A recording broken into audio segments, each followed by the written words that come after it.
Bonjour à tous. Aujourd'hui, nous allons parler de taux d'intérêt composés et de placement bancaire. Nous sommes dans nos notes de cours à la page 30. Alors, ce qu'on va faire à la page 30, c'est qu'on va représenter l'évolution de trois investissements qui se ressemblent beaucoup, c'est-à-dire une même somme de départ qui est placée avec un même taux d'intérêt. Par contre, il va y avoir un petit détail qui va varier d'une situation à l'autre et c'est ce détail-là qui va nous intéresser particulièrement. Alors, ce qu'on doit savoir, c'est qu'un taux d'intérêt, c'est toujours un pourcentage sur une base annuelle. Donc, si tu fais un placement bancaire et qu'on te dit que c'est des intérêts, par exemple, de 6 ben, c'est un pourcentage qui est annuel. Donc, l'intérêt qui t'est annoncé de 6 peu importe comment il fonctionne, c'est qu'à la fin de l'année, tu auras eu 6 d'intérêt sur ton placement. Okay? Alors, c'est bien important de savoir que c'est toujours un taux annuel. Alors, maintenant qu'on sait ça, allons voir la première situation de placement. Donc, Marvin a investi un montant de 500 $ à un taux d'intérêt annuel de 10 capitalisé à la fin de l'année. Alors, bon, 10 c'est quand même un très bon taux, là. C'est sûr que j'ai utilisé des chiffres qui arrivaient bien plutôt que des nombres qui sont peut-être un petit peu plus réalistes, mais ça va quand même bien nous montrer ce qui se passe. Et puis, capitaliser à la fin de l'année, qu'est-ce que ça veut dire? Ça veut dire que, ben, dans le fond, les intérêts vont être versés à la fin de l'année. Marvin va recevoir 10 de la valeur de son placement. Alors, initialement, Marvin a mis son 500 $ et pendant toute l'année, donc, on laisse une première année s'écouler.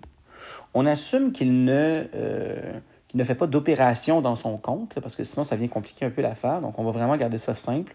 On va ajouter son intérêt. Alors, ce que je vais faire, c'est que je vais écrire fois 1 plus 10 %. Je vais l'écrire comme ça. Je pourrais bien entendu écrire fois 1,1, mais je trouve que c'est plus, pour la suite des choses, c'est plus commode de l'écrire de cette façon. Et donc, ça va donner 550 $. On va voir plus tard pourquoi est-ce que j'écris fois 1 plus 10 % et non pas directement fois 1,1. Ça va nous permettre de généraliser le phénomène par une formule. Admettons qu'une deuxième année s'écoule et donc Marvin va recevoir un autre versement d'intérêt, encore une fois de 10 %, mais cette fois-ci, c'est un 10 % qui est appliqué sur le 550 et non pas sur le 500 du début. Alors, je vais dire fois 1 plus 10 %, ce qui donne 605 $. Et à la fin de notre table de valeur, on pourrait généraliser, on pourrait dire que la valeur du placement de Marvin, évidemment, ça a commencé à 500 $ et ça croît de façon exponentielle d'un facteur 1 plus 10 % autant de fois qu'il y a d'années qui s'écoulent, donc exposanté. Bon, ça, c'est une première situation qui est très simple. Ça ne peut pas être vraiment plus simple que ça, c'est une exponentielle de base. Les deux suivantes vont apporter un petit détail qui va être particulièrement intéressant parce que c'est très commun qu'on voit ce genre de détails-là dans une situation de placement, puis il faut bien comprendre l'impact que ça a. Alors, Gabriella investit un montant de 500 $ à un taux d'intérêt annuel de 10 %, donc même situation initiale. Par contre, Gabriella a une entente avec son gérant de banque, si tu veux, et les intérêts sont capitalisés 2 fois par année. Donc, qu'est-ce que ça veut dire concrètement? Ça veut dire que le 10 % annuel va être fractionné en 2 versements de 5 % et chacun va avoir lieu à tous les 6 mois. Donc, 2 fois par année, c'est ce que ça veut dire. C'est qu'aux 6 mois, Gabriella va toucher 5 % 2 fois dans l'année, donc pour un total de 10 % d'intérêt. Alors, quelle incidence que ça aura? Initialement, Gabriella a mis son 500 $. Une première demi-année s'écoule, donc son gérant de banque lui verse la première moitié de son 10%. Alors, je vais écrire ici fois 1 plus la première moitié du 10%, ce qui donne 525 $.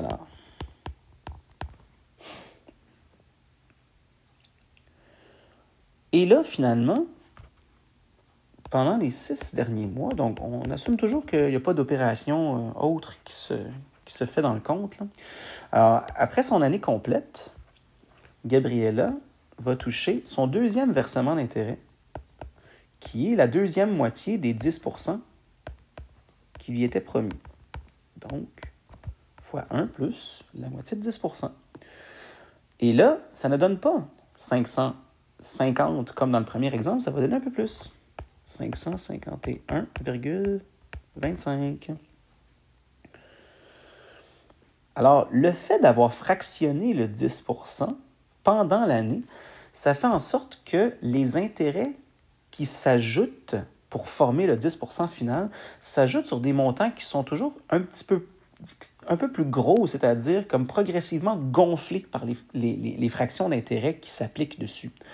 Alors, vous allez dire que ce n'est pas une différence énorme, c'est-à-dire que ça fait 1,25 $ concrètement de différence. C'est vrai, mais si on parle de milliers de dollars ou même à la limite de montants supérieurs encore, bien là, ça pourrait devenir significatif. Et on sait que le phénomène exponentiel, c'est un phénomène qui est quand même très fort. Alors, dépendamment de l'unité, ça peut devenir vraiment très intéressant de tenir compte de ce détail-là.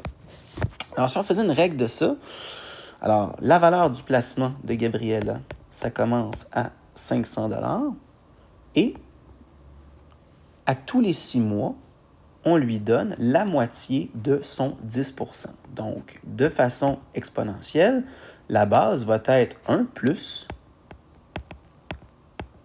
le 10% coupé en 2. Combien de fois par année? 2 fois par année. Ça, c'est un paramètre B. Alors, en passant, je vais mettre le lien vers la capsule vidéo qui porte sur l'explication du paramètre B des fonctions exponentielles dans la description de cette vidéo-ci. Si vous ne l'avez pas regardé, ça pourrait être intéressant de comprendre pourquoi il y a un coefficient 2 à l'exposant si c'est une partie de matière qui vous fait plus de difficultés. Alors, mais c'est vraiment ça. Dans une unité de la variable indépendante, la base s'applique 2 fois. Donc, ça, c'est le sens du paramètre B de façon générale. Et dans la base, ben, ça correspond au nombre de fractionnements de ton taux d'intérêt annuel. C'est le dénominateur du taux d'intérêt. Troisième situation de placement. Jean-Simon investit un montant de 500 $ à un taux d'intérêt annuel de 10%, capitalisé à tous les 4 mois. Donc, même situation initiale, c'est-à-dire le même montant placé à un même taux d'intérêt, mais cette fois-ci, on va fractionner l'intérêt 3 fois dans l'année. À tous les 4 mois, c'est 3 fois dans l'année. Et on s'imagine que ça va avoir un impact, ça aussi, encore un petit peu plus grand que le fait de fractionner le pourcentage en 2. Maintenant, de le fractionner en 3, ça va être encore plus fort. Peut-être pas considérablement, mais quand même. Alors, après un premier 4 mois, donc un tiers d'année, on va ajouter le premier tiers du 10%. Donc, je vais multiplier par 1 plus le premier tiers du 10%. C'est ici. Et ça donne un montant de 516,67 $.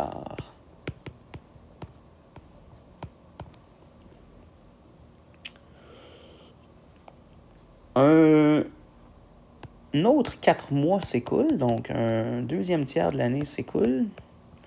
Et sur le montant de 516,67 $, je vais appliquer un second versement d'intérêt qui est le deuxième tiers du 10% promis à Jean-Simon. Donc, fois 1 plus 10% divisé en 3. Et ça donne 533,89 $.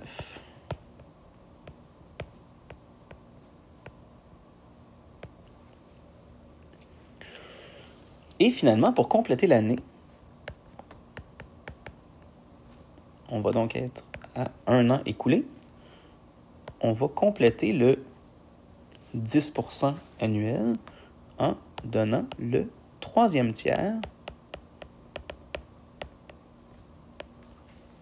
du taux d'intérêt de 10%.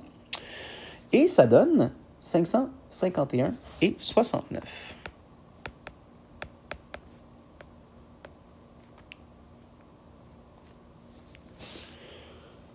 Effectivement, tel qu'on l'avait un peu anticipé ou deviné, au bout d'1 an, ben, si je fractionne mon 10% en 3 pourcentages égaux, ben, ça a un impact supérieur que de le fractionner en 2 et encore plus grand que si je ne le fractionnais pas du tout. Alors, c'est le même 500$, le même 10%, mais le 10% est appliqué différemment d'un scénario à l'autre. Et on voit que ça a un impact de plus en plus grand. Et finalement, ben ici, la valeur du placement de Jean-Simon, ça commence à 500$. Et je vais zoomer un petit peu parce que l'espace est restreint. La base du phénomène exponentiel, c'est on ajoute le tiers du 10% 3 fois par année. Donc, exposant 3t. Alors, dans le fond, c'est ça. C'est que le principe, c'est celui-là. La valeur initiale, c'est le montant placé. Évidemment, on veut que ce soit une exponentielle croissante, donc on va ajouter ici 1 au pourcentage d'intérêt, donc pour que ça fasse une base qui est supérieure à 1. On prend le taux d'intérêt annuel, on le fractionne en un nombre de fractionnements égaux, et ça a pour effet que mon phénomène exponentiel ou la base est appliquée autant de fois dans l'année qu'il y a de fractionnement. Ce qui va nous donner la possibilité d'écrire une formule qui va représenter tout ça à la page 31. Alors, pour toute situation de placement à intérêt composé, alors il y a 5 variables en jeu. D'abord, la valeur du placement, ici. La valeur du placement qu'on appelle grand V. Okay. C majuscule, on va dire que c'est le capital investi ou c'est le placement initial. Habituellement, on utilise la lettre R pour le taux d'intérêt. J'en profite pour mentionner que le taux d'intérêt, c'est généralement une fraction comprise entre 0 et 1. C'est un pourcentage. Okay? Par exemple, 10% ou 6%, ce genre de choses-là. C'est très rare qu'on ait des taux d'intérêt supérieurs à 1. Là, Enfin, théoriquement, ça se peut, mais d'un point de vue concret, c'est pas très courant. Alors, généralement, les taux d'intérêt, c'est plus bas. N, ici, ça va être le nombre de fois où les intérêts sont capitalisés par année. Et T, ben dans le fond, ça va être la durée du placement, qui, ça aussi, est une variable, parce que c'est pas juste sur 1 an, ça peut être sur plus longtemps. Alors, la formule, ben, je pense que quand on a compris le principe, c'est assez facile de la deviner. La valeur du placement, elle est déterminée par le capital investi, C, qui croît de façon exponentielle dans une exponentielle de base supérieure à 1, donc 1 plus. On prend notre taux d'intérêt annuel R, qui est un pourcentage, je vous le rappelle, qu'on fractionne en N pourcentages égaux. Et si je le fractionne en N pourcentages égaux, ça veut dire que je vais l'appliquer N fois dans l'année, exposant NT. Et T aussi, bien entendu, c'est une variable qui peut s'étirer dans le temps sur plusieurs nombres, un bon nombre d'années.